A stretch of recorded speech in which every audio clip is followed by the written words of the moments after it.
त्यामुळेच रायगड जिल्ह्यामध्ये असंतोष माजलेला आहे।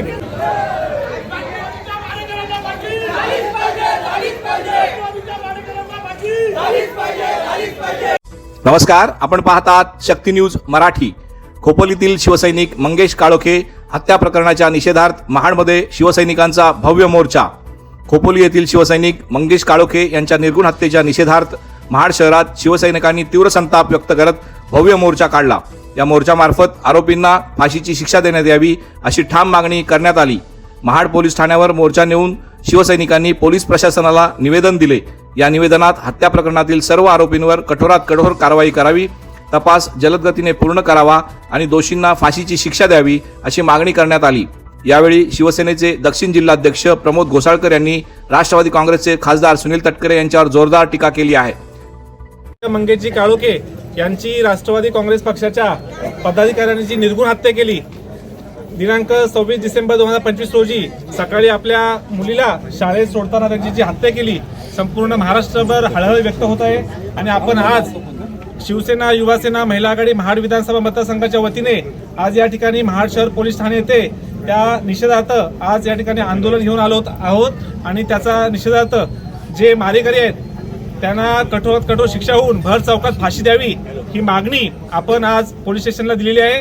आणि आपल्याला कायद्यावर विश्वास आहे की ज्या क्रूर पद्धतीने जी हत्या केलेली आहे आणि याचे जे मास्टर माइंड आहेत आम्हाला जी समजतंय ते राष्ट्रवादी काँग्रेस पार्टीचे जिल्हाध्यक्ष सुधाकरजी घारे हे जर या घटनेचे जर मास्टर माइंड असतील तर त्यांना सुद्धा लवकरात लवकर अटक व्हावी आणि त्यांना सुद्धा फाशीची शिक्षा झाली पाहिजे ही सुद्धा मागणी आम्ही शिवसेना, युवासेना, महिला आघाडीच्या वतीने आज केलेली आहे। आणि आपण सर्वजण या ठिकाणी मोठ्या संख्येने उपस्थित राहिला त्याबद्दल आपल्या सर्वांचे आभार व्यक्त करतो। आणि लवकरात लवकर या सर्व आरोपींना फाशीची शिक्षा होऊन आपल्या स्वर्गीय मंगेशजी काळोखे व त्यांच्या सर्व कुटुंबियांना, आपल्या संपूर्ण शिवसेना कुटुंबाला न्याय मिळेल अशी अपेक्षा व्यक्त करतो आणि थांबतो। जय हिंद, जय महाराष्ट्र। त्यामुळेच रायगड जिल्ह्यामध्ये असंतोष माजलेला आहे।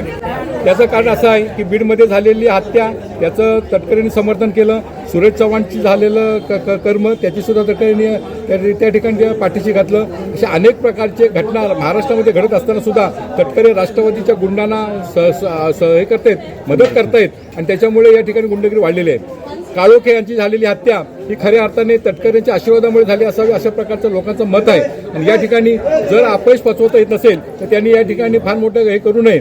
परंतु मी सांगेन तुम्हाला या ठिकाणी परवा या ठिकाणी SP ला भेटायला काही जी मंडळी गेली त्याच्यामध्ये आपण पाहिलं तर राष्ट्रवादीची लोक होते आणि ओझरडेला हाताशी घेऊन तटकरे म्हणत होते की पाचू कुणाची घुगऱ्या कुणाच्या। तर या ठिकाणी राष्ट्रवादीला जर ओझरडेच्या पाठीशी त्याच्या पायाशी जावं लागत असेल ही खऱ्या अर्थाने राष्ट्रवादीची खऱ्या अर्थाने शोकांतिका आहे। आणि म्हणून राष्ट्रवादी समर्थ आहे की नाही असा प्रश्न लोकांमध्ये पडतो।